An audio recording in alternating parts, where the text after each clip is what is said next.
Alhamdulillahirabbil alamin. Wassalatu wassalamu ala asrofil anbiya'i wal mursalin wa ala alihi washabihi ajmain. Asyhadu an la ilaha illallah wa asyhadu anna Muhammadar Rasulullah. Segala puja, puji, syukur kita kepada Allah Subhanahu wa taala karena sampai dengan siang hari ini kita dapat bertemu di SD Negeri 226 dalam rangka kegiatan pengembangan komunitas belajar KKG Kecamatan Pelaju di tahun 2023. Ini kali ketiga kita ketemu ya. Baik, kemarin di SD 226, kemudian juga ada di SD IT Salsabila, kembali lagi ke SD 226. Salam dan salawat tak pernah lupa kita sanjungkan kepada junjungan kita Nabi besar, Nabi agung, Nabi mulia, Nabi Muhammad Sallallahu Alaihi Wasallam beserta para keluarga, sahabat dan insyaallah kita semua yang hadir hari ini adalah umatnya hingga akhir zaman. Amin ya rabbal alamin. Bapak Ibu guru hebat yang ada di Kecamatan Pelaju ini, hari ini kita akan memperkaya hasanah pengetahuan kita tentang kurikulum merdeka. Sebagaimana yang dijelaskan pada saat kegiatan KKG beberapa waktu yang lalu, itu kita sudah membahas tentang pembelajaran seputar intrakurikuler. Terdiri dari CP, TP, ATP, ada model pembelajaran atau modul ajar, kemudian pembelajaran berdiferensiasi sampai dengan menyusun asesmennya. Walaupun nanti belum paham, kita akan ulangi tentang asesmennya. Berikut ini kurikulum merdeka itu dicapai tidak hanya melalui intrakurikuler, tapi melalui co-kurikuler. Namanya yang Bapak Ibu sering sebut proyek penguatan profil pelajar Pancasila. Ketiga, kurikulum merdeka diimplementasikan melalui ekstrakurikuler. Keempat, melalui budaya positif. Jadi yang namanya kurikulum merdeka ini untuk capainya ada 4 cara. Satu, melalui CP, itu mapel-mapel yang kemarin sudah kita pelajari. Yang berikut yang kedua ini adalah co-kurikuler atau P5-nya. Ketiga, ekstrakurikuler yang wajibnya itu adalah pramuka, wajib ada di sekolah, tapi tidak wajib semua siswa ikut pramuka sesuai dengan karakteristik, kebutuhan dan minat siswa.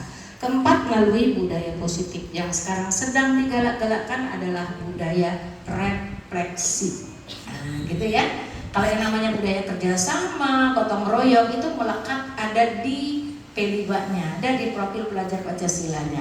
Tapi apa yang akan kita kembangkan sekarang ini adalah budaya positif. Budaya positif apa tadi? Refleksi. Setiap kali Bapak dan Ibu melaksanakan proses pembelajaran, merefleksi diri sendiri. Apakah saya ini sudah berhasil? Bagaimana proses pembelajarannya? Bagaimana pemahaman anak tentang tujuan yang diajarkan dan lain sebagainya. Bapak dan Ibu, kemarin di pertemuan sebelumnya saya sudah menjelaskan bahwa ada 5 langkah ya yang wajib kita pahami dulu sebelum kita mengimplementasikan. Yang pertama, belum hidup ya Pak Fuad? Yang pertama yaitu memahami P5-nya itu sendiri. P5 sudah didengar ya. P5 itu adalah proyek penguatan. Kita sebelum kurikulum merdeka sudah punya kurikulum K13, KTSP. Semua karakter itu sudah dipelajari. Ada yang sampai 5, 17, ada yang 27 karakter. Tapi di kurikulum merdeka yang akan dicapai ini adalah sesuai dengan visi misi pendidikan kita.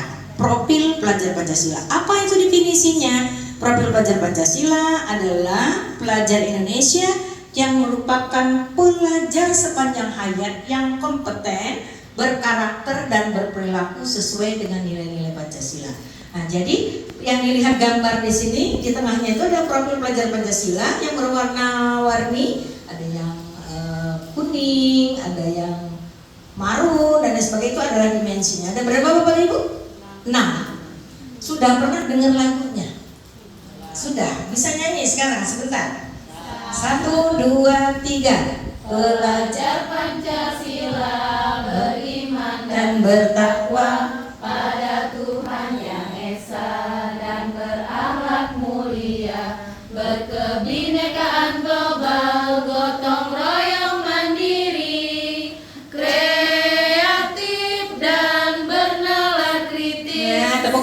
kita semua? Itulah dimensi yang Ibu nyanyikan itu. Jadi profil pelajar Pancasila itu terdiri dari 6 dimensi, ya. Yang sama-sama Bapak dan Ibu ketahui bahwa dimensi yang akan kita capai itu ada dalam profil pelajar Pancasila. Tidak hanya fokus pada kemampuan kognitif.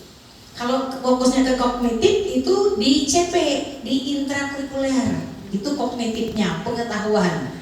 Dan juga untuk di kokurikuler ini kita berbicara tentang sikap dan perilaku sesuai jati diri sebagai bangsa Indonesia. Seperti apa? Ya ini dia, seperti 6 dimensi tadi. Oke, namanya karakter, gitu ya. Nah, karakter ini perlu dihidupkan dalam diri siapa? Semua, termasuk dari kepala sekolahnya, kemudian gurunya, peserta didik, termasuk saya sebagai seorang pengawas, dan juga tidak bisa tinggal di sini adalah stakeholder, wali siswa. Ini lingkaran ini Bapak Ibu lihat nih, yang saya omongin pertama. Jadi belajar Pancasila, program belajar Pancasila itu bisa dicapai dari intra dengan ekstra, dan yang di tengah itu kokurikuler sendiri dan budaya satuan pendidikan. Makanya kita harus berinteraksi dalam komunikasi umumnya yang ada di kecamatan kita galakkan melalui KKG. Nah, KKG ini adalah satu wadah ya yang memiliki satu visi misi untuk maju, untuk menambah ilmu, punya kepentingan yang sama.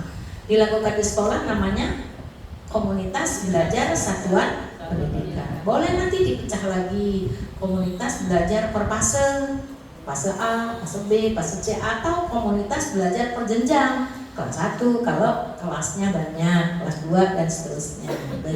Dan P5 ini proyeknya lintas disiplin ilmu dan bersifat kontekstual, berbasis pada kebutuhan. Nah, jadi kita tidak melakukan sesuatu di P5 itu yang tidak ada di lingkungan kita. Jadi jangan berpikir di luar daripada jangkauan peserta didik, gitu ya. Baik, kita menganut ajaran yang diajarkan oleh Bapak Pendidikan kita Pak Ki Hajar Dewantara. Perlulah anak-anak itu kita dekatkan hidupnya dengan peri kehidupan sesuai dengan apa yang ada di lingkungannya. Nah, kalau di lingkungan di sini banyak persawahan, tidak ada daerah industri, maka yang akan kita bicarakan itu tadi yang duluan daerah-daerah yang banyak di sini persawahan ya. Kemudian apa lagi Bu? Selain persawahan apa di sini?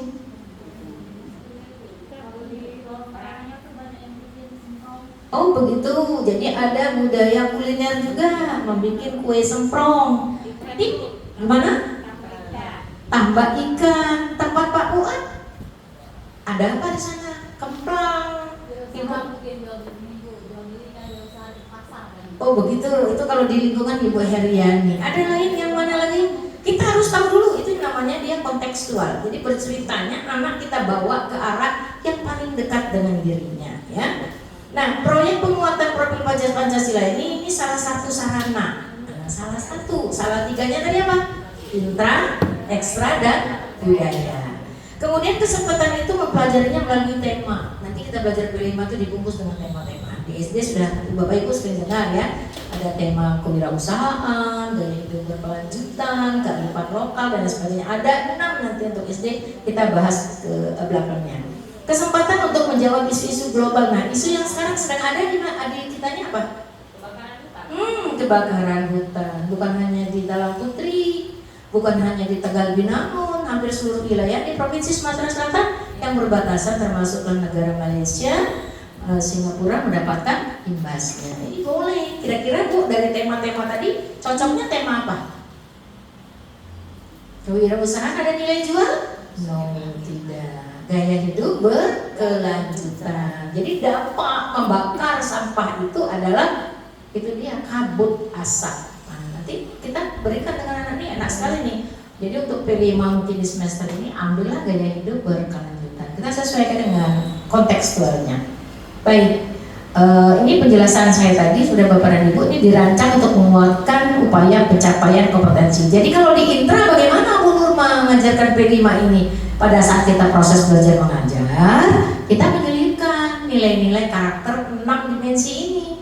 Fokusnya melalui sikapnya itu dilihat di P5-nya. Waktu ekskul kegiatan pramuka kita kaitkan juga bagaimana pelaksanaan ekstrakurikuler di lapangan, termasuk budaya positifnya, gotong royongnya bagaimana antar guru, bagaimana gimana Bu?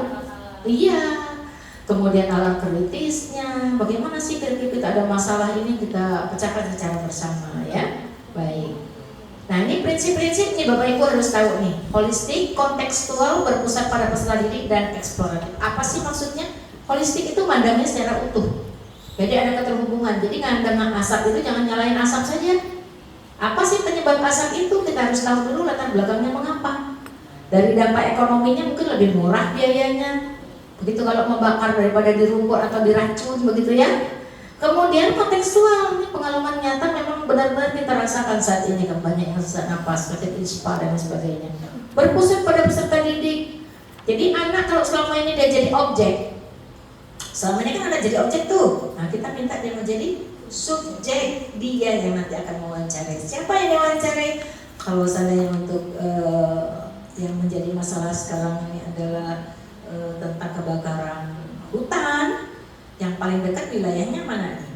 Kira-kira di Jakabaring ya. Jakabaring itu kan banyak tuh orang membakar. Termasuk salah satunya tadi di mana ya? Saya lewat sini ada membakar juga. Tempat sampah-sampah di mana Pak? Saya lewat dari sini tadi ada tempat pembakaran sampah. Udah ada asap disampaikan lagi itu membakar sampah. Iya di tepi jalan di mana itu? Nah begitu Bapak dan Ibu. Jadi itu bisa jadi isu-isu nyata. Kita tanya dengan anak bagaimana nih perilakunya, apakah cocok atau tidak, nanti dia yang memutuskan. Jadi Bapak dan Ibu tidak cara ceramah menjelaskan bahwa ini bahayanya dan sebagainya, anak yang akan menentukan. Kemudian eksploratif. Nah eksploratif ini dia menggunakan model nanti pembelajarannya prosesnya inquiry, menemukan sendiri. Oh kalau saya ini begini, akibatnya akan begini. Itu salah satu 4 daripada prinsip apa? Penguatan profil pelajar Pancasila. Jadi Ibu pada saat nanti membuat modul proyek ingat ngajarnya tuh harus holistik, harus kontekstual, tidak menceritakan tentang buah persik, buah kiwi, tapi lebih banyak ada durian, ada pisang, ada jeruk. Pokoknya yang mana siap dilihat anak buah-buahan gitu ya. Berpusat pada peserta didik, jadi guru itu hanya sebagai fasilitator. Kalau fasilitator itu memfasilitasi kepada Ibu. Ya, baik. Kemudian eksploratif, anak diminta untuk membuat nanti poin-poin apa yang akan ditanyakan, bagaimana dia merangkum daripada penjelasan dan sebagainya. Oke, nomor 2 nih menyiapkan ekosistem sekolah. Nah, apa yang harus disiapkan di sini? Ini ada semua nih, kita ada semua di sana. Yang pertama nih, siapapun orangnya harus berpikiran terbuka. Jadi jangan merasa, ini kan Bu cuma guru yang menggunakan kurikulum merdeka tuh, ya enggak. Semua P5 itu yang akan dibentuk itu karakter dan sikap. Kita punya juga siswa di kelas walaupun kita masih menggunakan kurikulum 2013. Berpikirannya terbuka, mau menerima perubahan, senang mempelajari hal baru. Nah, saya nanti begini Pak Fuad, jadi tidak usah dihimbau banyak-banyak, yang mau saja nanti pengumumannya, yang mau nambah ilmu, nah, datang yuk hari sekian, tanggal sekian. Jadi tidak ada unsur paksaan. Bagi siapa yang mau eksplor dirinya, pengen tahu, datang. Tepat waktu, kita bedah apa yang akan kita ketahui ya, terutama tentang kurikulum merdeka. Kolaboratif jelas, nggak bisa sendiri nih. Penguatan profil pelajar Pancasila nanti ada tim yang di-SK-kan oleh kepala sekolah. Siapa nanti penanggung jawabnya, siapa hasilnya, begitu siapa yang anggotanya. Ini tugas masing-masing nanti diberikan kepada kepala sekolahnya ya. Tugas kepala sekolah itu apa? Nah, Bapak dan Ibu guru ada di sini nih, merencanakan proyek, kemudian menjadi pasir, menjadi pendamping, termasuk menjadi supervisor bagi peserta didik, dan juga bertindak sebagai konsultan, termasuk moderator pada saat nanti ada pelaksanaan perayaan belajar. Ada perayaan hari belajar gitu ya. Celebration ya katanya begitu. Bisa jadi festival, apalah namanya silakan gitu ya. Ini tugas saya sebagai seorang pengawas. Nah, sekarang kita di nomor 3. Fokus ya Bapak Ibu, kita masuk ke nomor 3, mendesain proyek penguatan profil pelajar Pancasila. Kita punya berapa tipe ya? Kalau yang nomor 2 tadi menyiapkan ekosistem tadi. Selain sekolahnya siap, gurunya siap, kepala sekolah siap, pengawas siap, peserta didik juga harus siap. Siap dalam apa kalau dalam hal ini gurunya? Kalau di tahap awal nih sekolahnya semuanya IKM nih ya.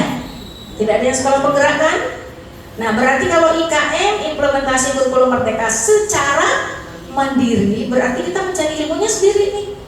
Makanya modul saya sudah berikan tadi, panduannya sudah saya berikan, baca. Mana yang tidak paham, kita diskusikan ya. Apa yang wajib didesainkan ini? Pertama, alurnya bentuk tip. Siapa yang sudah punya tip P5 di sekolah? Ada ya, bagus. Yang sekolah lain belum? Mari buat, itu yang pertama. Kedua, identifikasi tingkat kesiapan. Udah siap belum tuh gurunya melaksanakan, mau tak mau, suka tak suka. Kalau udah menggunakan kurikulum merdeka, kelas 1, kelas 4 itu harus siap. Iya, melaksanakan P5 gitu ya. Kalau yang namanya awal ini berarti kita tingkat awal. Kemudian ketiga, merancang dimensi. Nah, ini yang akan kita lakukan sekarang. Merancang dimensi, tema, alokasi waktu, proyek penguatan profil pelajar Pancasila, baru kita nyusun modul proyek dan merancang strategi bagaimana melaporkan. Satu-satu kita bahas. Nah, Ibu ada di sini nih. Tahap awal itu boleh menggunakan model yang disediakan di PMM. Boleh langsung ciplak ATP, analisis tiru plak. Nah, begitu. Ini ada plaknya. Nah, nanti kalau sudah tahap berkembang, boleh ATM, analisis tiru modifikasi.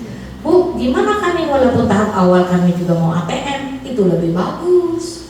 Lihat mana yang nggak cocok kita ubah, sesuaikan dengan karakteristik satuan pendidikan. Berarti boleh dari sini, boleh sini Ibu ya. Ibu belum siap dan juga belum mahir, itu tahapannya. Kemudian, nah saya sudah berikan dengan Ibu SK Beskap, udah bisa dilihat. Kita lihat ya, sama-sama SK Beskapnya 009. Apa Bu kepanjangan Beskap? Kemarin waktu kita belajar CPTPATP kepanjangannya apa? Iya, untuk P5 khususnya 009. Tapi kalau untuk intrakurikuler nomor berapa yang dipakai? 033. Yang lain jangan cuma unggih saja ya, harus tahu ya. 033. Nah, kita lihat apa yang ada di 009 ini. Yang pertama di dalamnya ini adalah ada salinan lampiran tentang dimensi elemen subelemen. Mengapa kita harus tahu di sini? Karena kalau di 033, teman-teman guru yang hebat, kita akan membuat tujuannya harus dengan CP. Dari CP kita temukan mana kompetensi, mana konten, baru kita susun tujuan. Setelah tujuan dapat, kita buat alurnya, mana yang dahulu diajarkan. Kalau di P5 tujuannya tidak seperti itu. Tinggal kita menentukan mana dimensi yang akan kita gunakan, pilih mana elemen yang akan kita gunakan, pilih subelemen, lihat fasenya. Maka itulah yang menjadi tujuan. Oke, supaya jangan bingung, kita lihat dulu. Yang pertama dimensi apa tadi? Beriman dan bertakwa kepada Tuhan Yang Maha Esa dan berakhlak mulia. Dimensi ini ada berapa elemennya Ibu? Coba lihat. 1. Boleh dilihat di slide kita. Dimensi beriman, bertakwa kepada Tuhan Yang Maha Esa dan berakhlak mulia. 1. Iya ada 5. 1. Akhlak beragama. 2. Pribadi. 3. 4. Akhlak kepada alam dan negara. Ada 5. Jadi dimensi yang pertama itu ada 5 elemennya.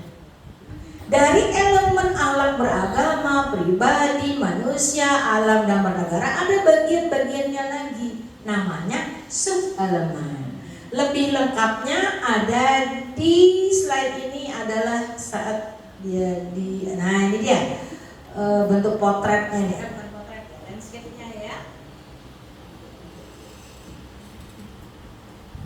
Nah, kita lihat sini nih ada alurnya, Bapak Ibu ketemu belum?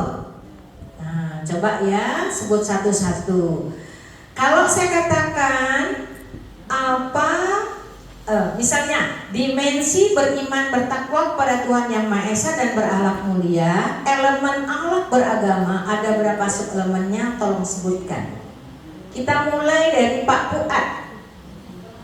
Mari Pak Fuad, elemen yang pertama dari dimensi yang satu, dimensi beriman dan bertakwa, elemennya akhlak beragama terdiri dari berapa subelemen? Ada 3. Sebutkan yang pertama. Bagus. Kedua.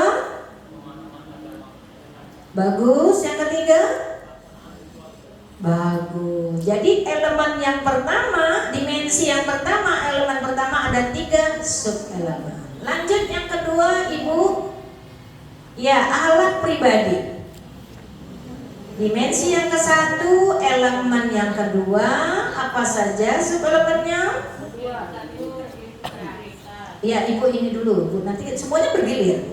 Integritas, ya, silakan Bu. Ibu, masih Ibu. Yang kedua, merawat diri secara fisik, mental, dan spiritual. Ada lagi nggak? Habis ya? Nah, berarti elemen itu memiliki 2 subelemen. Lanjut, elemen akhlak kepada manusia ada berapa subelemen Ibu? Apa yang pertama? Bagus. Terus?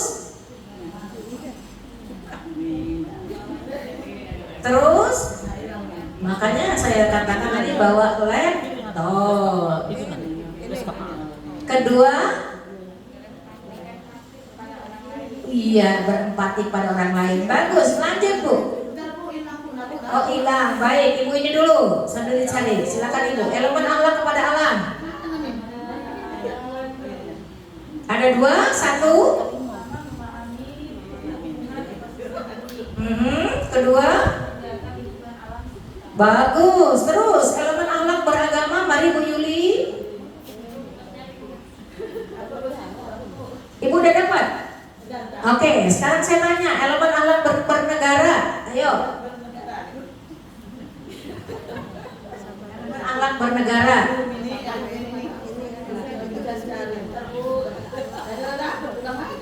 Oh, begitu. Siapa yang udah dapat? Yuk tunjuk tangan. Ya, silakan Ibu. Pertama, elemen akhlak, mari. Melaksanakan hak dan kewajiban sebagai warga negara Indonesia. Iya, pinter. Lanjut. Ada lagi? Sudah. Habis. Berarti ada yang 1 ya. Nah, jadi bisa kita membaca. Dimensi yang pertama ada 5 apa? Elemen. Dari setiap elemen memiliki subelemen. Nah, bagaimana sih mencari tujuannya? Kata Bu Nurma, dari sinilah nanti kita akan mencari tujuan yang akan dicapai dalam P5. Coba, Pak Fuad ngajar kelas berapa? Kelas 5. Kalau di fasenya fase apa? Nah, sekarang coba dengarkan konsep C ya. Instruksi saya. Apakah tujuan dari dimensi yang pertama, elemen akhlak beragama, subelemennya pemahaman agama atau kepercayaan? Fase C. Memahami unsur-unsur agama atau kepercayaan bagaimana di peran agama atau kepercayaan dalam kehidupan. Keren. Ada yang bingung, ngapain Bapak itu nyebut di situ? Ayo. Gimana cara nyarinya? Cari dimensi, cari elemen, cari subelemen, cari fase. Itulah tujuan proyek Bapak Ibu. Untuk dimensi yang pertama, coba saya lihatkan dulu. Kita pindah, ini nama yang paling keren. Yo, Bu Rahma deh, Bu Rahma, coba. Bu Rahma, apa tuh kelas berapa ngajar Bu Rahma? 5, sama ya. Apa sih tujuan dari dimensi berkebinekaan global? Cari dulu. Sudah ketemu? Udah. Elemennya komunikasi dan interaksi antar budaya. Dapat? Subelemennya mempertimbangkan dan menumbuhkan berbagai perspektif. Pak Cece.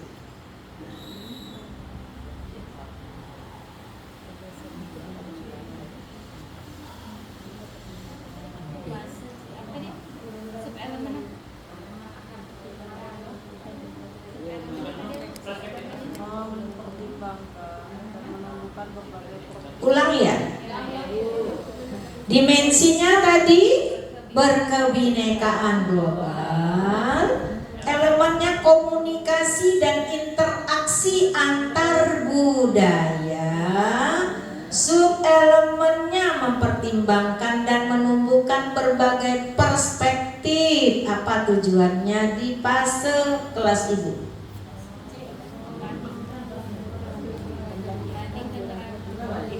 Nanti Bu Rama dulu.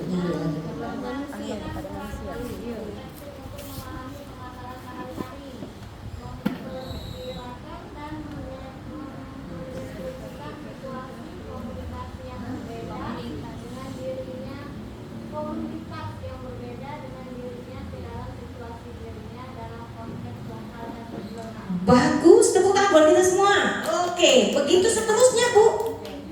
Inilah yang kamu kerjakan. Oh, berarti anak aku nih kan dia disuruh bandingkan. Anak aku ini disuruh memahami. Anakku harus bisa memperkirakan. Anakku harus bisa mendeskripsikan. Anakku harus bisa membedakan. Nah, tujuannya udah jelas tuh. Berarti tidak selonong boy ngajarkan P5-nya. Tujuannya ada di dimensi, ada di elemen, ada di subelemen sesuai fase yang Bapak Ibu ngajar. Paham sampai sini? Yang belum paham tunjuk tangan sebelum saya lari dari topik kita.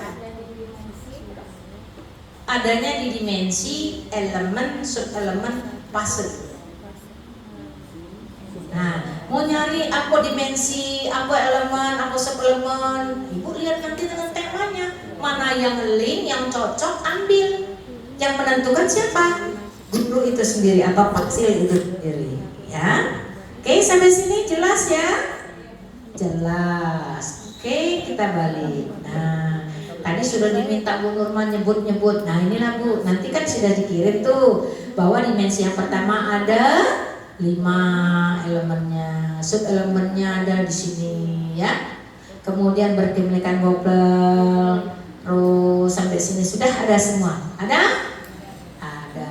Oke, kita sekarang berbicara tentang tema. Karena kita bukan PAUD, kita nggak usah cerita PAUD ya. Kita bercerita tentang tema yang ada di SD sampai SMA atau SMK. Pertama, temanya kearifan lokal. Kedua, rekayasa dan teknologi. 3, kewirausahaan. 4, Bhinneka Tunggal Ika. 5, gaya hidup berkelanjutan. 6, bangunlah jiwa raga. Itu yang diajarkan di SD. Kalau ini suara demokrasi itu SMP sampai seterusnya. Bekerjaan itu tema wajib SMK. Halo? Slide halaman berapa ini ya? Nah, halaman 16. Tahu ya Bu? Terus apa yang dibahas di tema kearifan lokal? Nih, jangan lari melantur-lantur. Maunya nanti kewirausahaan terus. 1, kalau kearifan lokal itu membangun rasa ingin tahu dan kemampuan inquiry, nemukan melalui eksplorasi tentang budaya dan kearifan lokal masyarakat sekitar atau daerah tersebut serta perkembangannya. Jadi kalau ngomong tentang budaya, seni, apalagi ya tari, kuliner, itu kearifan lokal tuh temanya. Oke. Kalau rekayasa teknologi itu bercerita tentang apa? Berkolaborasi dalam melatih daya pikir kritis, kreatif, inovatif, sekaligus kemampuan berempati untuk berrekayasa membangun produk berteknologi yang memudahkan kegiatan dirinya dan juga sekitarnya. Contohnya apa ya? Apalagi hidroponik itu ya. Nah, itu termasuk rekayasa ya dan teknologi. Kalau biasanya kalau nanam kangkung itu di sungai ya. Sekarang enggak, di kampas ya. Di busa. Nah, itu rekayasa. Termasuk itu, ya. Itu berarti temanya rekayasa dan teknologi. Tapi tolong diambil yang belum banyak dilakukan orang. Bukan hanya kangkung, bisa jadi sawi, apalagi tuh selada, silakan gitu ya, diajak anak kita.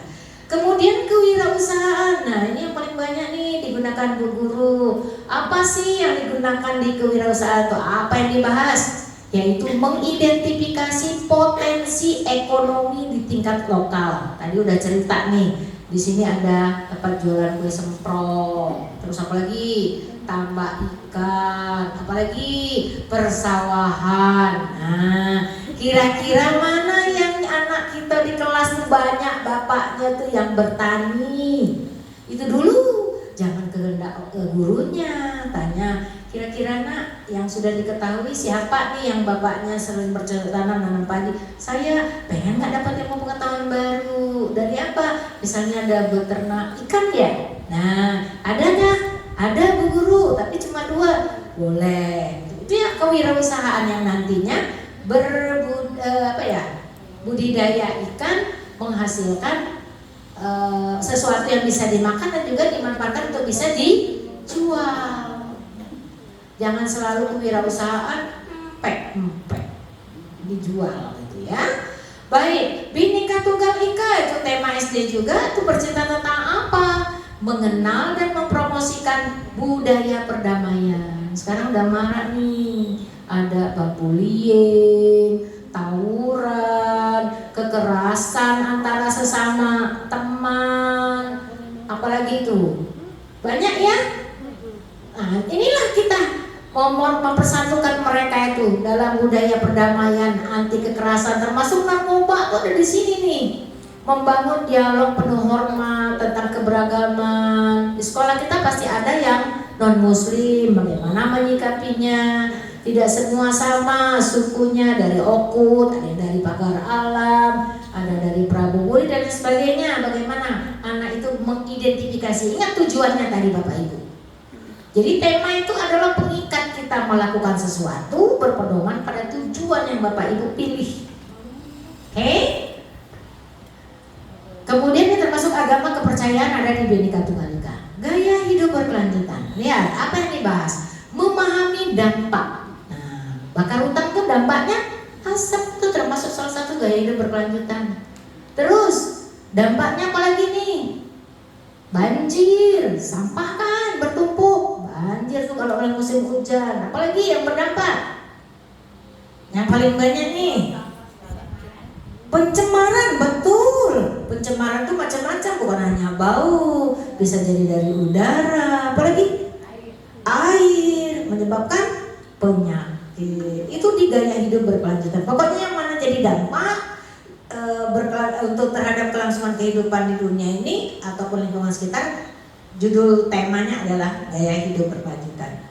Bangunlah jiwa dan raga untuk membangun kesadaran dan keterampilan untuk memelihara kesehatan fisik dan mental. Nah, baik untuk dirinya maupun orang lain. Kesehatan fisik itu contohnya apa? Olahraga daerah. Terus apa lagi tuh? Apalagi Bu?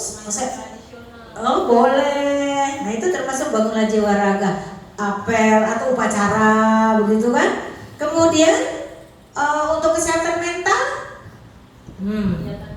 kegiatan keagamaan, apalagi pokoknya yang berhubungan dengan rohani. Karena sakit fisik itu lebih mudah mengobatinya daripada sakit mental atau psikis. Ya bully-bully di sini. Bhinneka Tunggal Ika. Ada budaya perdamaian, anti narkoba, kekerasan. Bully itu kekerasan, walaupun cuma ngejek. Teman kita tuh yang gendut, Kalau sekali nggak apa-apa, udah keterusan dan orang merasa tersinggung, maka dia menjadi pembulian. Dari tema-tema ini paham Bapak dan Ibu? Oke? Ya, oke. Nah sekarang jamnya Bu, berapa Bu JP-nya yang nak diajarkan, begitu ya? Lihat kita di Permendikbud 262 ada nggak Ibu berikan? Ada nggak 262? Ada? Saya kirim nggak tuh 262 ada Bu? Oke, kita buka. Pengen tahu berapa JP sih? Kami itu ngajar di kelas. Di 262 ini adalah SK Permendikbud ya, mengatur tentang pemulihan. Pemulihan apa? Pemulihan pelaksanaan kurikulum merdeka ya pada pendidikan anak usia dini. Ada struktur kurikulum di dalamnya. Mungkin sudah dilihat kemarin diajarkan oleh Bu Mas Suryani ya, Ibu Hafiza atau Pak Alam. Udah tahu, udah lihat ini? Sudah dilihat? Nah, kita lihat yang ini. Yang ini untuk intra, ngajarkan IPA, IPS, matematika. Kalau P5 lihat yang ini. Nah, sekarang coba ya, Pak Andi nanti saya pinjam spidolnya ya. Alokasinya kok ini 36 Bu? Kenapa sih? Nah, siapa yang bisa jawab? Kok ada angkanya 36? Ya, tabel alokasi waktu pembelajaran sederajat kelas 1, asumsi 1 tahun 36 minggu. Ya. Berarti dari pelajaran agama dulu pernah ada gosip ya Bu, bahwa pendidikan agama itu hilang, akan dihilangkan. Ya, sebenarnya tidak hilang, tapi ada satu satu JP itu diberikan untuk alokasi P5. Jadi kemarin agama itu 4 jadi 3. Satunya ke sini. Kok jadi 36? Kan satunya seminggu. Kalau ini setahun 36, 1 kali 36. Ya. Maka jumlahnya 36. Mengajarkannya dia tadi lintas disiplin ilmu, tidak ada hubungannya dengan intrakurikuler. Maka tidak boleh ngajarkan ini agama se-JP, bahasa se-JP, enggak. Tapi dia keseluruhan yang dibungkus dengan apa tadi? Tema. Maka jumlah yang akan diajarkan selama setahun untuk SD kelas 1 ada berapa? Ada berapa? 252. Dari mana Bu? Jumlah JP-JP dari intra yang dihibahkan menjadi P5. Ada 20 sampai 25%, gitu ya. Jadi 252 setahun.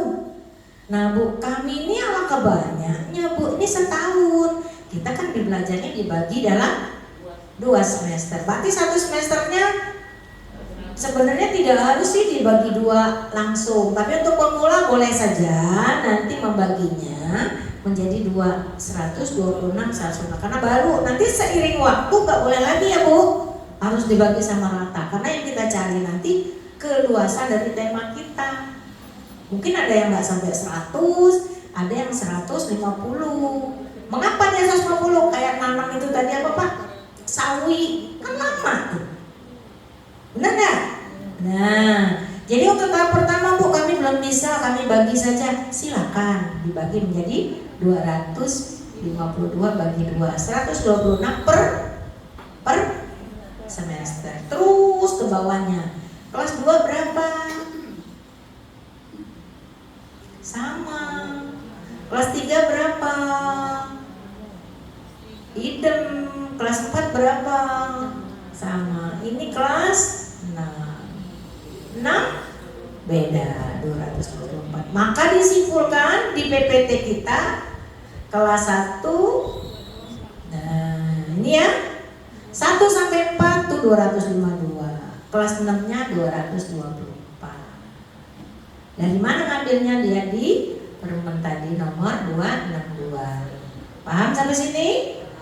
Nah, kata Bu Nurma tadi kan dibagi 2. Mengapa Bu Nurma? Ini dia masalahnya. Dalam 1 tahun ajaran, peserta didik mengikuti P5-nya dilakukan dengan ketentuan berikut. Kalau PAUD 1 sampai 2, kalau SD 2 sampai 3 proyek. Nah, kita di tahap awal gunakan 2 saja.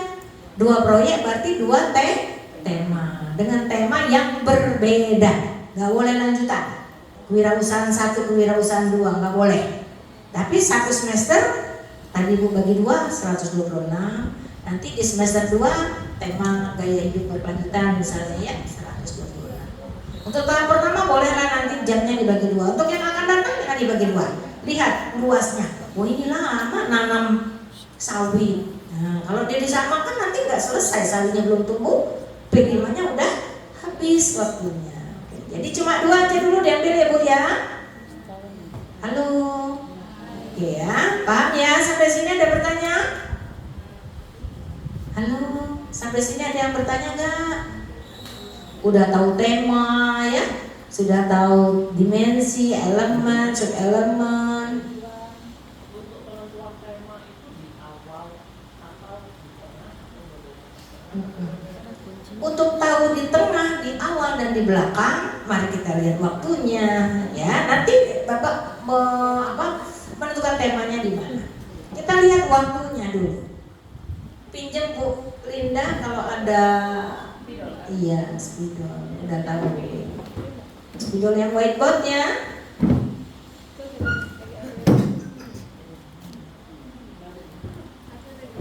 Tuh Bu Linda ada. Nah lihat sini ya.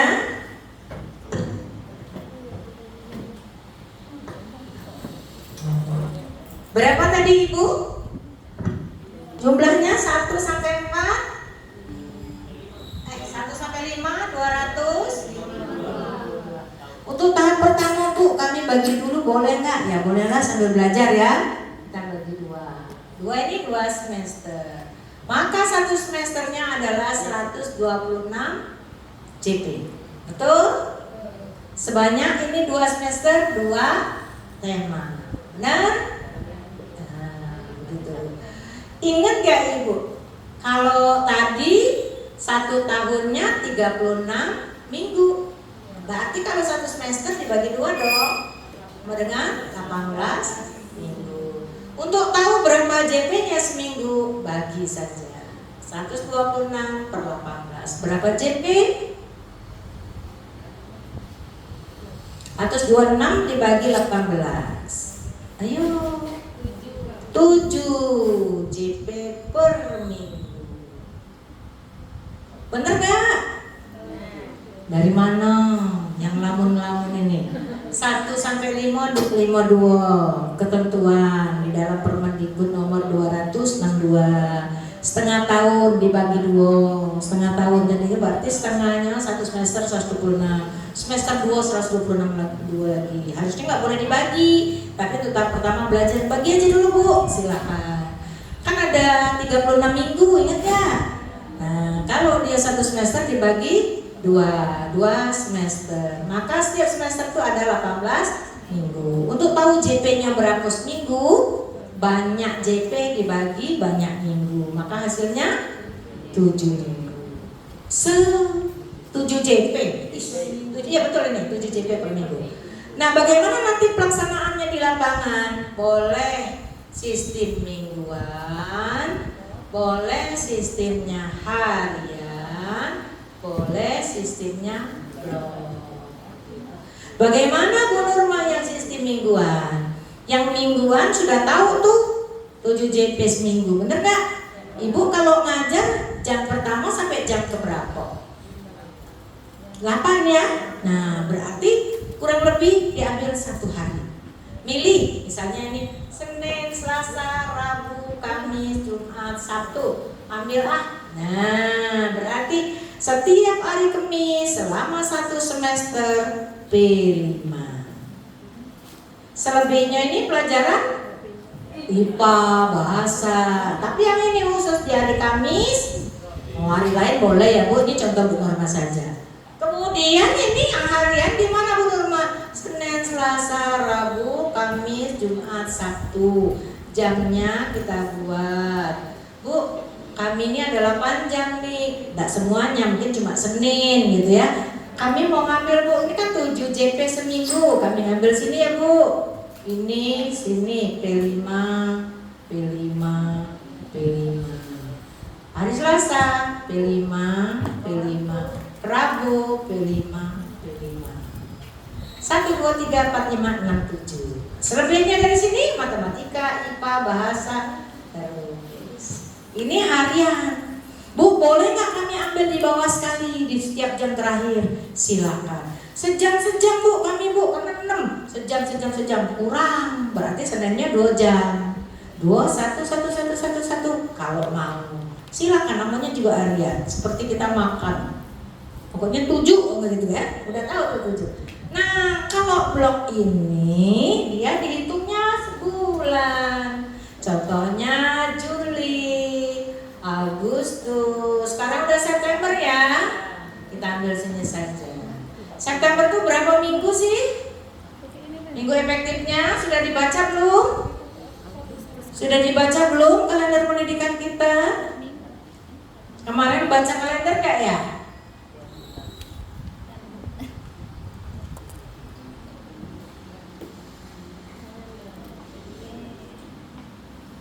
Tuh lihat ya, ini yang Kaldik dari Dinas Pendidikan Kota Palembang. Jelas sangat di sana, Ibu gak usah pikir-pikir lagi ada berapa JP ya. Tuh lihat. Nah, gitu ya. Kita ngambil September ada berapa minggu efektifnya? 3. Ini 3 nih. Kita nggak boleh lari dari edaran dinas. Oktober 4. Kita ambil September Oktober saja ya.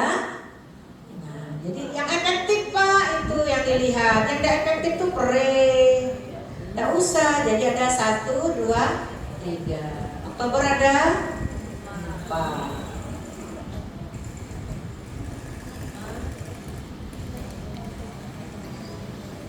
Nah, 2, 3, 4. Sekarang tadi ada berapa Bu? 126 JP, betul? Halo, pusat Bali. Kalau ini tadi kan kita ngambilnya mingguan, berarti seminggu ngomongnya. Ini kan seminggu. Kalau blok ini kita ingat 126. Tadi di peraturan nomor 262 masih ingat gak kalau kelas 1 seminggunya berapa JP? Nah, ini ya. Coba lihat, seminggunya berapa JP kalau ngajarkan intranya? Ingat gak? Kalau pakai kurikulum Merdeka kelas 1. Kelas 1 kita lihatkan di sini, jangan lari. Oh, ada berapa? Nih Bu, seminggu nih. 23 belum dihitung bahasa Inggris dan muatan lokal. Ada berapa kira-kira kalau dipakai bahasa Inggris dan muatan lokal? 27 JP per minggu. Ini jumlah nih.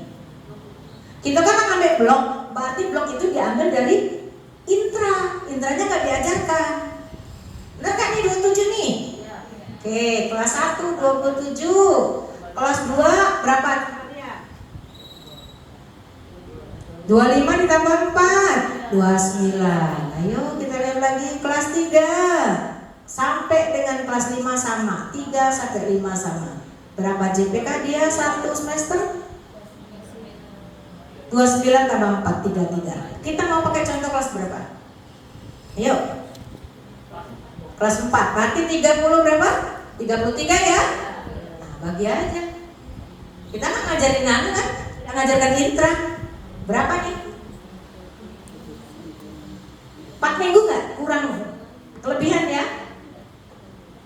4 kali 3 12, 1, 132. Yang dibutuhkan 126. Berarti ini September nih minggu ke sini ya. Ambil sini. Semua dari hari Senin, Selasa, Rabu, P5. 4 minggu kan?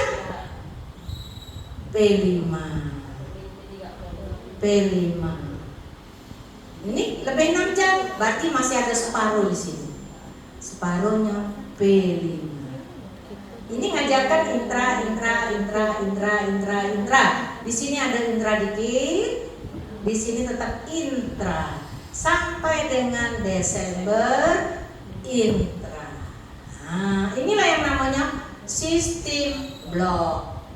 Tuh, silakan mau pilih bulan apa aja, tapi patokannya banyak JP dibagi JP per minggu. Kalau kelas 1 dibagi 27, kelas 2 dibagi duit 9. Kelas 4 dibagi 3. Sampai sini paham? Mari Bu Erini. Kalau yang sudah kami terapkan di SD 235 khususnya di kelas 4, kami melaksanakan P5 itu berdasarkan tadi jumlah yang intrakurikuler tadi. Jumlahnya kan kalau kelas 4 itu kan 29 ya Bu ya. Kan di situ panduannya P5 itu 20% hingga 30%. Ya. Kami kalikan misalnya 29 kita kali 20 per 100 jadi dapatnya 5,8. Jadi kan menggunakan 6 JP. Jadi dalam seminggu itu kami gunakan 6 JP. Hari Kamis kan berarti. Kalau itu kira-kira benar atau salah? Ibu itu berpatokan ke sini, itu sebenarnya boleh, tapi lihat di sini ya. Tuh, lihat ya. Ada kalimat nih. Ya.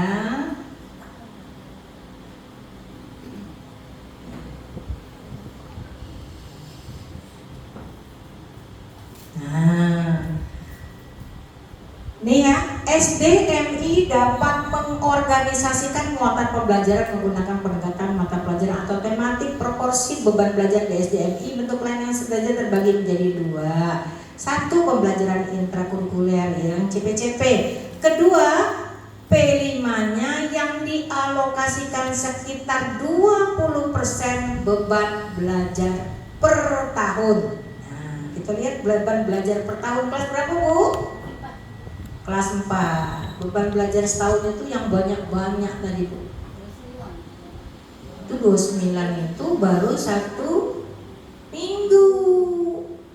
Mana ya kelas?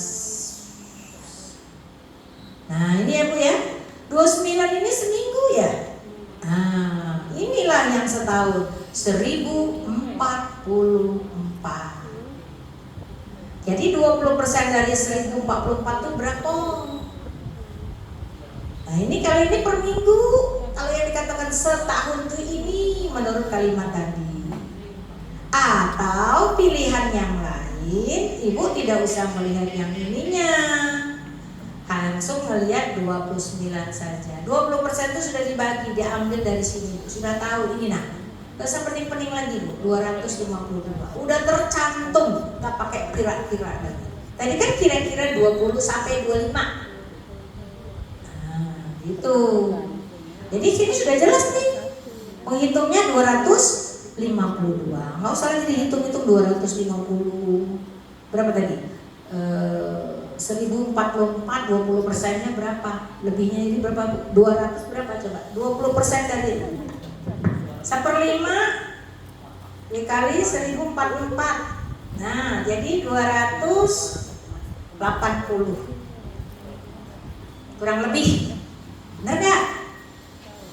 Kan lebih banyak. Nah, sedangkan di sini dilihat kan 252. Itu kan itu jelas Bu ada Bu nih. 1044 ya ini ya. Tuh setahun nih. Seminggunya 29.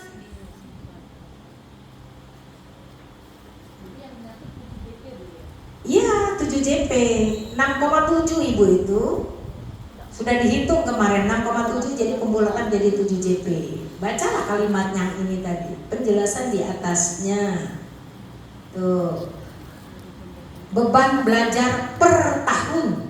Per tahun itu 1044, 20% dari 244 20% dari 1044 ini jumlahnya. Salah nggak saya hitungnya ya? 208. Oh 208. Lebih banyak nggak ya? Kalau dibagi 2 100 4. Nah, apa yang gunanya itu tadi bagaimana Pak? Yang ada 252. Jadi kalau yang kemarin masih perkiraan, jadi Bu gak usah sulit-sulit, ambillah sudah JP-nya di situ jelas 252. Udah abu-abu lagi, sudah diterangkan. Ya panduannya dengan jelas kan? Oke. Nah, jadi untuk ngambilnya jawab pertanyaan Pak. Bu, kapan kami ngambilnya? Di tengah, di awal, atau di akhir? Semua kegiatan menyangkut perangkat, masuk kos, intra, ekstra, semuanya dilakukan di awal tahun. Menentukan apa? Kos. Kemudian pos ini kan isinya visi misi, termasuklah intranya tadi, termasuklah P5. Apa ya tema yang akan dipakai masuk di kos. Jadi nggak ada di tengah, di awal tahun. Semua di awal tahun. P5 kan temanya mau ditulis tuh. Tahun pelajaran 2023-2024 kelas 1 menggunakan tema ini dengan tema ini. Dilakukan dengan sistem blok atau sistem harian atau sistem mingguan. Sampai sini ada pertanyaan? Ya, mari Pak Fuad. Gimana kalau sudah di awal itu sudah tentukan kita pakai tema ini, ternyata kita di tengah-tengah kayaknya kita nggak bisa pakai tema yang ini. Nah itu dia, karena kita perlu ada asesmen awal. Iya. Iya, itu tadi sebelum habis tahun ajaran sudah berpikir, oke, tahun depan kita yang ini. Mengapa ya yang ini? Kita lihat dulu apa yang terjadi di sekitar kita. Jadi ngambil nyaplok tema tuh tidak suka-suka gitu. Berpikir dulu, nah iya, ada asesmen awal juga. Makanya saya sebelum mengajarkan ini masih banyak yang abu-abu dari hasil Padlet kemarin, walaupun yang ngisi baru sekitar 15 orang. Saya minta semuanya ngisi, jadi tahu minta Bu Norma itu udah terjawab tuh. Apa tadi definisi P5 tadi apa? Apa yang diketahui tentang P5 pertama sekali tadi slide-nya? Pelajar sepanjang hayat memiliki kompeten dan nilai-nilai sesuai sila-sila Pancasila. Tidur ya, ngantuk ya. Begitu, dimensinya udah jelas 6. Terus Padlet saya tadi ngomong apa yang kedua? Sistematika. Nih, baru kita ngomong nih, sekarang sistematika. Jawaban yang ini nanti lihat, betul atau enggak. Kita balik ke sini. Ini untuk penentuan waktu ya. Nah, ini sistematikanya, Bu. Kalau kita di modul ajar, sistematikanya apa? 1, identitas. 2, tujuan yang diambil dari CP 033. Kita turunkan menjadi TP dulu, menjadi ATP. Setelah ada tujuan apa lagi? Proses pembelajaran. Terus apa lagi? Media dulu. Ya, ada 4 ya Bu. Minimalnya itu di modul ajar. Modul ajar minimal ada 4 macam. Ya, kalau identitas kan wajib nih. 1, tujuan. 2, KPM. 3, media. 4, asesmen. Ini yang wajib. Bu, ngapa orang tuh banyaknya Bu? Ada pertanyaan pemantik, pemahaman bermakna, pembelajaran berdiferensiasi, karakter yang dikembangkan, refleksi. Itu sunnah. Ini wajib ado. Ditambah lagi di bawah tujuan ada asesmen awal, bagus. Sama dengan kita sholat 5 waktu. Mau nambah tahajud lebih bagus. Istiqoroh oke.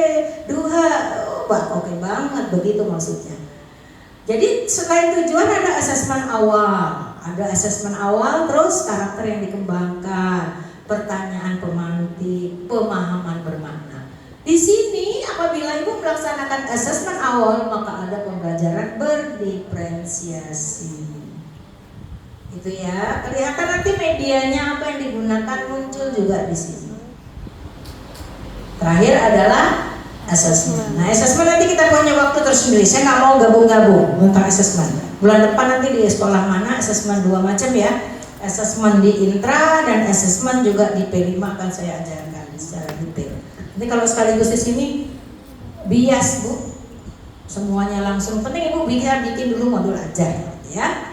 Jadi profil modul itu terdiri dari nih yang pertama identitas juga sih, yang isinya ada tema, topik atau judul. Contohnya temanya gaya hidup berkelanjutan. Contoh ya, gaya hidup berkelanjutan. Topiknya apa? Gaya hidup berkelanjutan kok mau tanam sayur?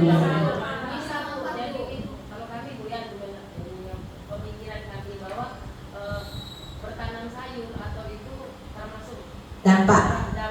Jadi istilahnya bertanam atau bertani itu bukan merupakan teknologi yang jadul, kan bisa juga dimodifikasi bahwa bertanam sayur itu bisa dengan polybag, bisa dengan hidroponik. Jadi kami Ya, masuknya ke sini. Jadi kita pahami meaning-meaning ini definisi semua. Jadi kalau Ibu Linda ngomongin tentang itu berarti rekayasa dan teknologi. Kalau dampak itu dari satu kegiatan. Nah, satu kegiatan ada dampaknya, baru gaya hidup berkelanjutan. Pengelolaan sampah memang gaya hidup berkelanjutan. Kalau di sekolah kami 235 ya alhamdulillah temanya sama gaya hidup berkelanjutan. Di sini kami mengambil modul Topiknya? project sempurna Bu, sampah. Itu bagus. Benar Bu, udah keling tuh nyambung. Sampah organik dan non-organik. Nyambung, bagus. Alhamdulillah kami sudah membuat modul projectnya Bu, sudah ada profilnya, ada tujuan, elemen, dimensi. Bener nggak cara mengambil tujuannya tadi? Kalau tujuan di sini kami pemetaan dimensinya ada 3 poin kami ambil. Ya, ngambilnya seperti tadi. Oh, udah bagus. Ya, ini kan guru penggerak nih. Iyalah, kalau guru penggerak masa ini harus lari dari tujuan, ya kan? Nah, bagi pemula mungkin belum tahu tuh ngambil tujuannya di mana. Jadi Bu Linda, saya tegaskan di sini, ini membimbing kita nih, membimbing kita kalau ngambil tema ini yang mau dikerjain. Iya, kemudian kan habis itu musyawarah dulu dengan orang hijau bahwa dampaknya kalau kita misalnya bertanam sayur kan bisa juga ke masa depan, bisa dapat jaga panjang. Jadi misalnya anaknya sudah memiliki kemampuan bertanam sendiri, dia akan tahu bahwa kalau dia menanam sendiri tentu tanamannya akan tanaman yang sehat. Jadi dampaknya bisa ke jangka panjang juga. Itu nanti bisa menjadi ya. Terus itu bertani itu kan nggak selalu untuk orang-orang yang di desa, sementara kita juga yang istilahnya di lingkungan perkotaan juga masih bisa bertanam padi. Makasih Bu Linda. Itu mungkin belum dibaca ini ya. Nanti pas sudah dibaca ini dipahami begitu ya. Kalau di sini kan sangat jelas nih, memahami dampak dari aktivitas manusia baik jangka pendek maupun jangka panjang terhadap kelangsungan kehidupan di dunia maupun lingkungan sekitar. Terus rekayasa ini berkolaborasi dalam melatih daya pikir kritis. Itu tadi daya pikir kritis. Bisa nih kalau dia sudah bisa bercocok tanam, insya Allah nanti kedepannya dia bisa hidupnya tuh berkelanjutan. Berempati untuk berekayasa membangun produk. Nah, gitu. Ayo, ada pendapat lain? Nggak masalah sih, nggak masalah.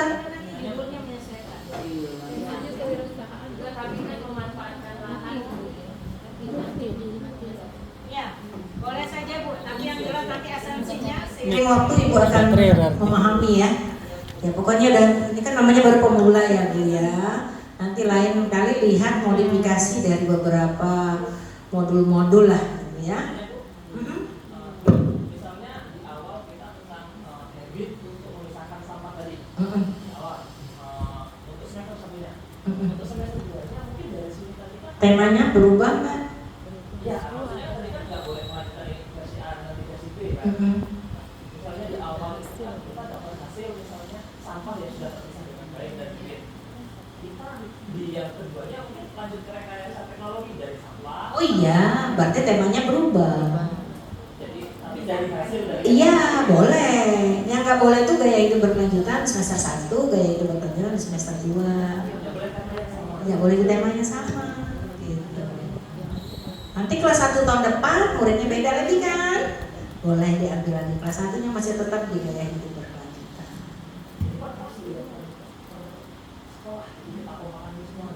Enggak Pak, sesuai dengan apa yang kita pilih. Kalau yang kemarin itu karena baru ya Pak ya, jadi dia itu ngambil satu sama semua begitu. Nah sekarang kan sudah banyak contoh-contoh. Sebaiknya kelas 1 dan kelas 4 itu berbeda, karena berpikir anak kan berbeda. Nanti kalau disamakan, kalau lu pikir guru, sama kerjanya. Karena anak di kelas 4 ya pikirnya udah mulai berkembang. Gitu ya. Tapi kalau misalnya permintaan Bu, boleh nggak Bu kami tahap pertama ini, kami kan awal Bu, belum tahu gitu, jiplak aja boleh tuh ATP. Monggo silakan, dengan catatan kita harus berkembang ya. Jangan sampai apa yang sudah kita lalui semester yang kemarin udah coba-coba, di tahun ini masih juga seperti itu, berarti tidak ada kemajuan, tidak ada progresnya. Kelas atau perombel? Lemaknya perombel. Kelas 1 dan kelas yang lain. Ya, kelas 1 samakan. Ya, silakan hasilnya sama. Kelas 4 A 4 B 4 C samakan, boleh. Tapi kelas 1 dengan kelas 4 disamakan temanya, jangan sampai. Ya. Iya, boleh. 1A 1B 1C, tapi pengelolaannya tetap beda karena anak yang diajak bekerja pun berbeda. Ya, baik. Sampai sini paham ya, Bu? Nanti dipahami lagi Ibu ya. Karena ada beberapa contoh di PMM kan ada yang sudah dikurasi, ada yang belum. Kan ada yang dikurasi, ada yang belum, Bu. Semuanya silakan. Kalau zaman yang pertama masuk aja semuanya. Nah, sekarang sudah ada kan ide praktik baik itu, lihat di bawah PMM ini. Ini sudah, kita lanjut ke sini. Ini udah. Nah, sekarang untuk fase udah tahu fasenya fase A atau B atau C, jenjang sasaran kelas. Durasi kegiatan langsung tulis, Bu. 126 kalau 126 atau 100 JP. Enggak usah lagi dibagi 20, 30. Nanti baginya di alur. Kemudian yang kedua apa? Tujuan. Nah, tujuannya udah tahu kan? Ambilnya tadi, milih dimensi, milih elemen, milih subelemen, cari fase. Itulah tujuan. Saya untuk pemula paling banyak 3 dulu. Kan dimensi kita ada 6. Bu, banyak nih 6, repot akan capainya. Karena itu kan akan dicapai semua. Ambil saja 2 sampai 3. Misalnya dimensi, kalau tadi gaya hidup berkelanjutan, hubungannya dengan siapa? Alam kan? Alam terhadap alam. Terus apa lagi? Dimensi yang lain apa? Nalarnya kritis, boleh. Supaya dia cepat berbunga, berbuah, gotong royong, silakan. Pokoknya mencari dimensi elemen itu harus ngeling dengan temanya.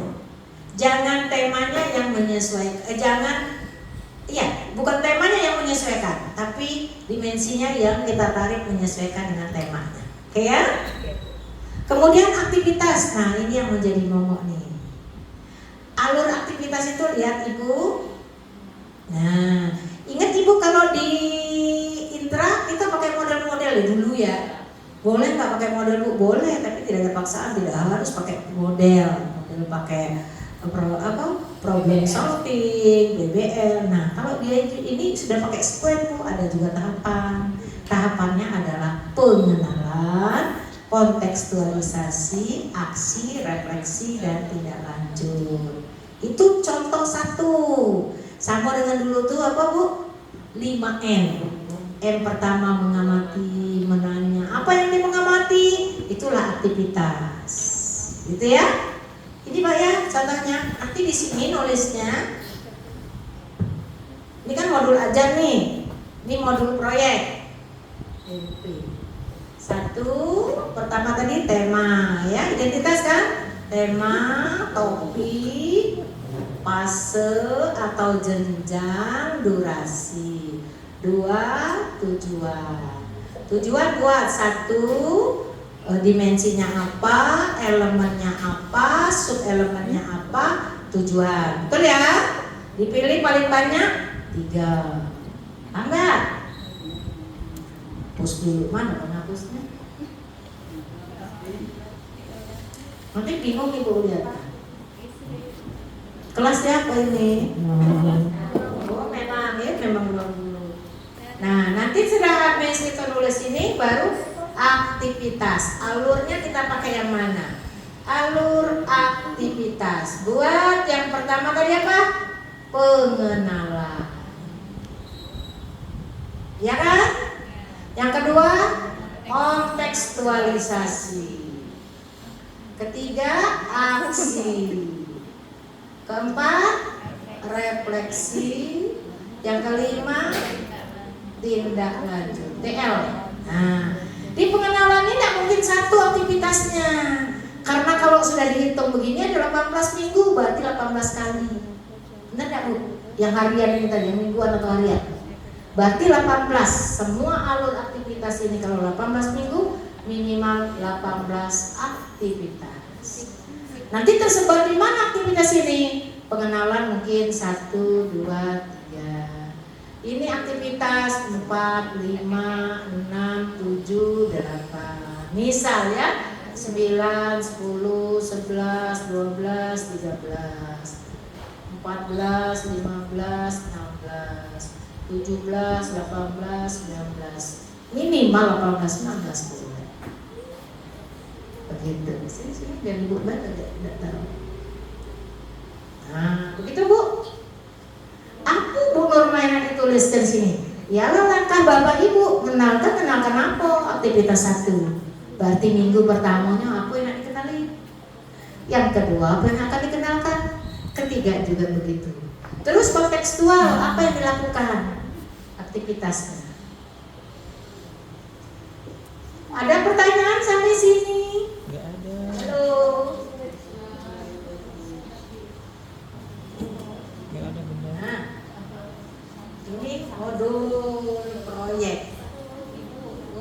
Kalau di fase di kegiatan alur aktivitas itu di minggu ke-9, 10 kayak kami ya. Minggu. Panen itu kan sayur itu kan ada yang sudah Ya, ini Bu alurnya Bu. Dia ada 3 macam nanti dulu Bu Linda. Contoh 1 mulai dari pengenalan, konteks ini ya. Model yang keduanya mengamati, mendefinisikan, menggagas, memilih, merefleksi. Model yang ketiga temukan, bayangkan, lakukan, bagikan. Yang 1. Nah, Ibu, misalnya tadi apa tadi? Bertanam sayur, di mana bertanam sayur? Bukan, di mana? Di aktivitas yang mana bertanam sayur? Oke. Kontekstualisasi berarti sebelum ditanam sayur dia dinuntun dulu kan? Nah, dikenalkan dulu berarti di pengenalan. terus itu kontekstualisasinya itu ini medianya yang diperlukan. Boleh. Media apa bagaimana cara membuat media itu. Benar. Yang penting itu tadi Bu, karena sudah 18 minggu ya minimal ada 18 dari 5 macam ini. Iya, itu dia. Karena 18 minggu. Oke.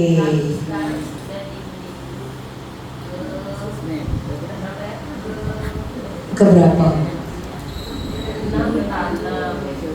Ada nggak yang tanya nih tentang tahap-tahap?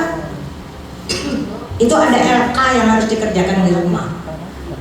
Ada LK, ada nggak tuh? Halo? Itu belajar dulu ya Bu, buat kerangka dulu itu. Nanti kalau sudah itu baru buat. Nanti ada contoh modul yang akan saya berikan nih, modul proyek contohnya. Coba ya. Ini nih Bu ya. Ini tetap ke tema, topik judul, fase, kemudian baru nanti dibuat ke dalam ini dulu. Ini kerangkanya. Tujuannya apa? Ngambil dari tema tadi minimal ada 3 kata Bu Nurma. Maksimal ada 3. Nah, itu ya. Nanti dari dimensi yang ini ngambil elemen yang mana, sub elemen mana, tujuannya. Itu ya. Kemudian baru merancang. Nah, yang dirancang di mana, sub elemen yang disasar. Merancang apa nih? Penilaian. Yang diambil dari mana ini? Tujuan tadi Bu. Tujuan ini nanti pindahkan. Ini kan ada nanti ada tujuan nih. Nah, ini ya. Tujuan yang ini.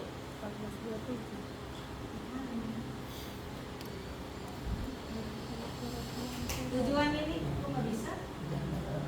Oh, kan tulisannya. Warna merah ini ya? Nah, nanti sub elemen yang dicasar ini merah. Nah, jadi setelah membuat tujuan langsung ke asesmennya. Yang ini yang akan dicapai. Merancang asesmennya. Halo, nggak boleh lari. Tujuannya kan kamu sudah tulis tuh. Inilah yang akan disasar. Contohnya tadi coba apa? Disebutkan lagi.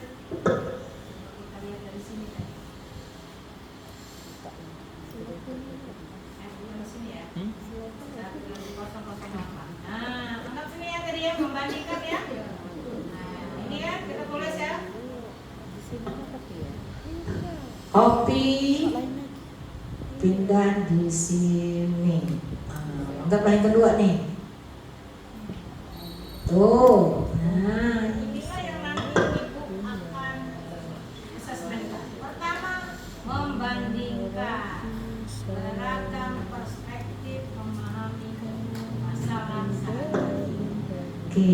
Apa ini yang akan dibandingkan? Nah, bandingkan beragam perspektif untuk memahami permasalahan sehari-hari. Langsung bukan lagi di sini permasalahan sehari-harinya apa tadi? Berkebun. Apa masalahnya? Ini kurang siram, ini kurang pupuk, kurang dalam nanamnya, apalagi itu? Hama ya, apalagi? Pokoknya di sini. Nah, ini adalah skala Liketnya, intervalnya untuk P5.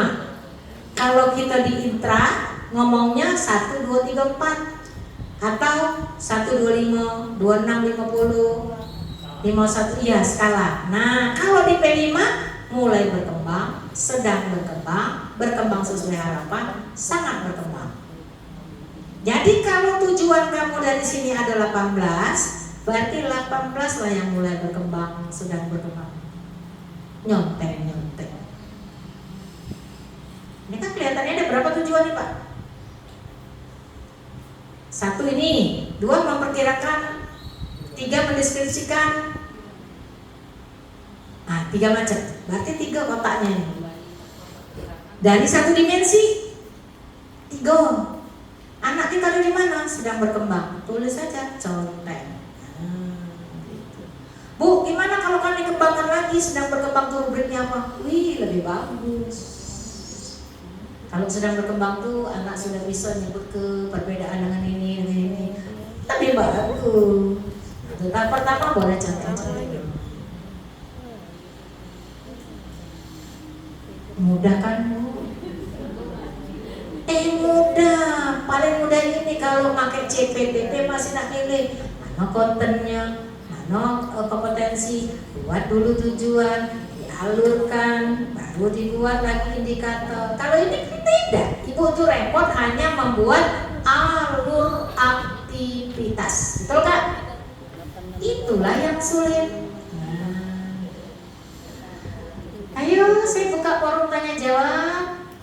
Ini preambul ya, saya berikan dengan para pengurus duluan ini. Kalau nanti pada suatu saat ada pertemuan, Ibu bisa berikan dulu. Pas waktu ketemu nanti Ibu Nurma tabrakan, ada tugas lain. Bapak Ibu udah punya bayang-bayang. Nanti temuannya banyak, Bu. Kami ini ketemu ini diskusi di mana nih? Diskusi dulu nih antar pengurus. Kalau enggak nanti di beberapa sekolah. Hadirkan nanti ada guru penggerak. Baru nanti saya.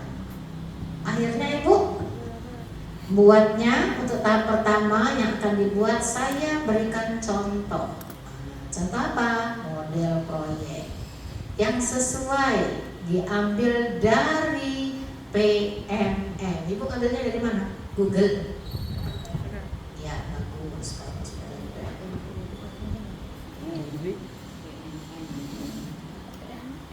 Ini ada per fase ya, fase C ini ada berapa? Silakan saja nanti ya, nggak usah saya kirimkan, ambil di PMM aja ya, buat ya. Mana yang itu tidak sesuaikan dengan cocokkan dengan Ibu. Contohnya yang mana? Bangunlah jiwa raga, coba kita lihat. Nah, ini nih variasi Bu, yang ditambah-tambah ada gambar-gambar. Silakan. Yang penting blueprintnya sama seperti yang saya LK-kan itu tadi. Bangunlah jiwa raga, baca saja kan, ada gambar olahraga.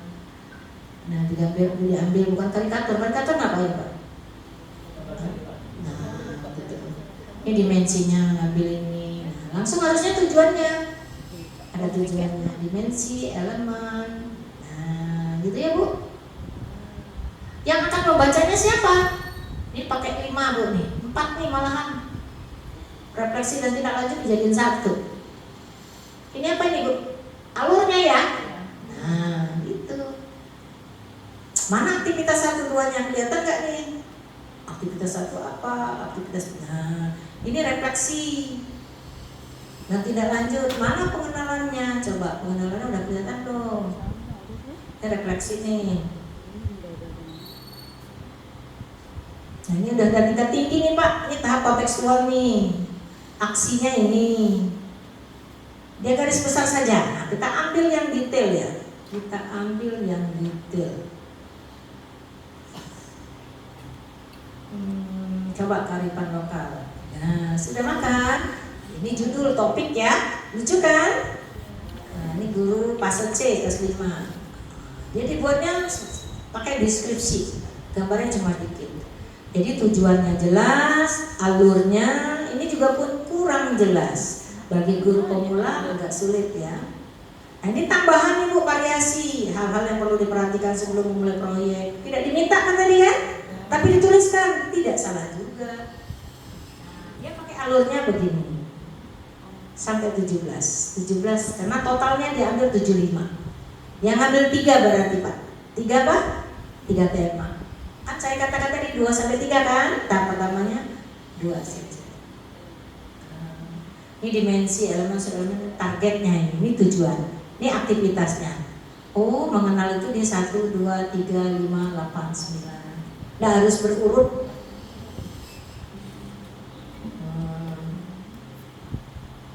Ayo, pertanyaan sebelum kita tutup. Ini preambul, nanti kan terbuka hasanahnya. Oh, yang kayak itu ya, B5 itu ya. Halo. Ya, mari Bu Heriani. Rubrik penilaian tadi itu harus akhir tadi harus 4 poin itu harus ada atau cuma 3 aja bisa? Enggak. Sudah ketentuan 4. MB, SB, BSH, SAB.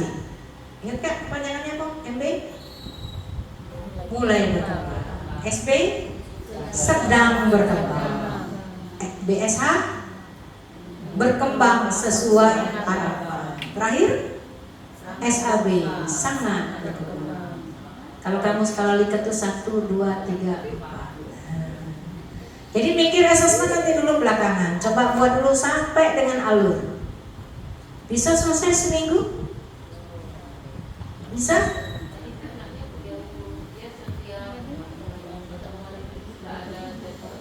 Yang mana?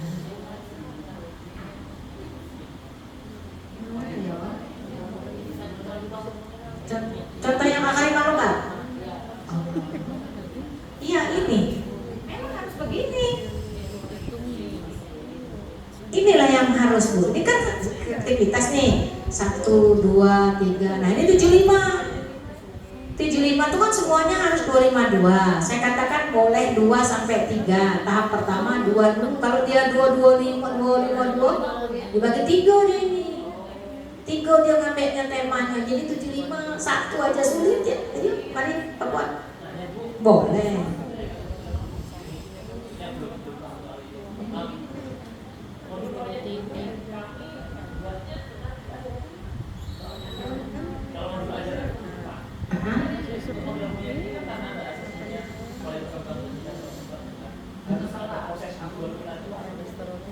Enggak, dari pertama. Iya, dari pertama itu anak itu ada di posisi apa, makanya asesmen awal.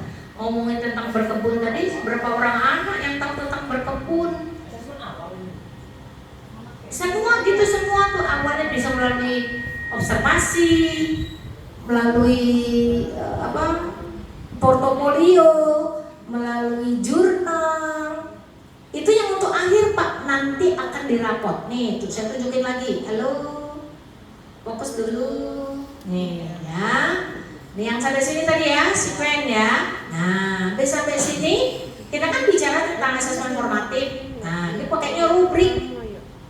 Untuk Bapak mengatakan dia bisa berkembang sesuai harapan tuh ngapain sih yang dilakukannya dengan membandingkan tadi? Kan kalimatnya peserta didik mampu membandingkan, ingat gak? Bu Nurma membandingkan itu dari mana? Dari sini tuh membandingkan. Dikatakan dia bisa membandingkan tuh apa deskripsinya? Ini tujuan yang akan dicapai itu udah jelas. Membandingkan, memperkirakan, mendeskripsikan. Ada 3 macam. Gak kemana-mana, gak dari kemana-mana ukurnya. Karena yang akan diukur itu proses, bukan jadinya kangkung, sawi, tidak. Tapi bagaimana prosesnya dia bisa membandingkan kangkung baik, bagus dengan kangkung yang tidak baik. Tapi prosesnya, dia bisa ngomong, Bu ini kayaknya kurus-kurus nih kangkung kita dengan yang kangkung yang teman sebelah tuh. Karena kelasnya 4B. Mengapa ya Bu? Nah, langsung anak jawab, karena kangkung kita ini jarang disiram. Itu deskripsi sudah. Kan katanya membandingkan, memperkirakan. kira-kira mungkin mereka tuh dikasih pupuk ya. Kita juga dikasih pupuk, tapi pupuk kita pupuk apa Bu? Pupuk daun apa pupuk batang? Sampai lagi di sana enggak Bu, dia pupuknya pupuk yang asli berasal dari kotoran hewan gitu ya. Terus bagaimana memberinya? Kita terlalu dekat Bu dengan tumbuhannya sehingga tidak bisa berkembang. Harusnya ada berjarak. Memberikan pupuk itu ada jarak ya Pak Fuad ya. Untuk kangkung itu berapa senti? Kalau kita kan langsung disiramkan di daunnya, nggak boleh. Makanya daunnya bukan tambah gemuk, tambah bagus, tapi tambah kurus. Ya lain itu pupuk daun. Kalau pengen kangkungnya cuma daunnya besar, batangnya kurus. Maka dari situ bisa dikatakan dia bisa membandingkan, bisa memperkirakan mengapa sebab kangkungnya kurus dan gemuk. Lalu dia bisa mendeskripsikan 3 tuntutannya tuh kan udah jelas. Sama waktu Bapak dan Ibu nulis CP. Nah berarti dia baru sampai mulai berkembang. Iya, kalau dia sudah sampai 3 ini berarti dia berkembang sesuai harapan. Wih, dia sudah lebih Bu, bukan bisa banding ke, bisa memperkirakan, bisa deskripsi, dan bisa lagi Bu yang lain. Maka dia conteng sangat berkembang. Gitu. Iya Pak. Itulah gak basing-basing kita nyonteng, conteng. Baru bisa banding ke Bu, punya kita kurus sama gemuk. Nah kok kira-kira nggak tahu Bu. Berarti mulai berkembang tuh contengnya. Ya, jelas ya, indikatornya jelas. Sama dengan Ibu di CP juga gitu. Ngomongin anak pintar matematika itu apa kira-kira indikator menyatakan anak sudah mampu menghitung bilangan 1 sampai 100. Nah, apa buktinya? Dia bisa mengurut, bisa menghitung dulu ya. Itu bukan hitung yang pertama kalau bilangan apa? Bukan mengenal. Mengurutkan, sedang ngurut apa lagi? Enggak, biasanya nanti. Sudah ngurut, membilang. Sudah urut, bilang. Lain kan mengurut, bilang 22, bilang 33. Kalau ngurut tuh tidak ada langkah-langkah. 1, 2, 3, 4, 5, 6, 7 sampai 100. Kalau dia bilang 1, 5, 10, 15, 20 berarti bilangnya 55. Sudah dia menghitung, membilang, baru ngurut. Ngurut, bilang, ngitung. Itu dia, ngitung itu dengan operasi. Hitungan jumlah, hitungan kurang, hitungan kali, dan hitungan bagi. Gitu. Mungkin hanya itu dulu ya Bu ya. Saya harapkan Ibu tuh ada sedikit pencerahan. Karena saya tuh bayar hutang KKG kemarin saya nggak datang, rasanya nggak puas saya. Makanya saya curi-curi waktu yang Sabtunya harusnya mulai ada balik semua. Masa bodoh pokoknya saya mau nyampaikan nih. Kalau mau ditulis dipakai daring, rasanya nggak nyaman. Kalau di sini kan bisa menatap mukanya. Kira-kira udah dapat gak ini? Oke, baik. Siapa yang bisa merefleksi sebelum kita tutup? Refleksi apa yang didapat melalui menyusun modul proyek di komunitas belajar kita. Yuk. Siapa yang mampu merefleksi? Nanti nyambung-nyambung. Pak Fuad mulai dulu yuk. Harus bisa. Karena budaya positifnya itu adalah refleksi. Yuk, mari Pak Fuad. Yang didapat dari pukul 13. Menyusun modul proyek itu ditentukan apa tema yang akan diusung yang sudah dituangkan dalam KOSP di awal tahun, dilaksanakan minimal 2 kali selama setahun di akhir semester 1. Maksudnya waktunya ditentukan disesuaikan dengan ada yang harian, minggu maupun blok. Terus bagian dari modul proyek antara lain identitas yang berisi temanya apa, topiknya, fase dan durasi kegiatannya berapa lama. Kemudian tujuannya, ada ketiga asesmen, dan keempat aktivitasnya bagaimana. Balik nggak? Aktivitas dulu asesmen. Soalnya di sini asesmen awal dulu. Lalu kemudian aktivitas dan asesmen yang digunakan.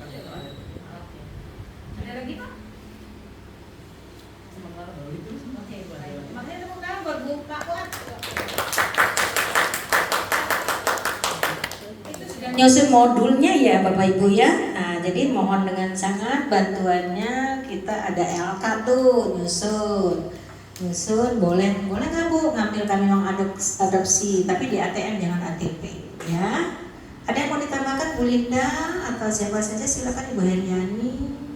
Apa yang didapat mungkin mempertajam ya, menguatkan apa yang sudah Bapak Ibu miliki selama ini tentang P5.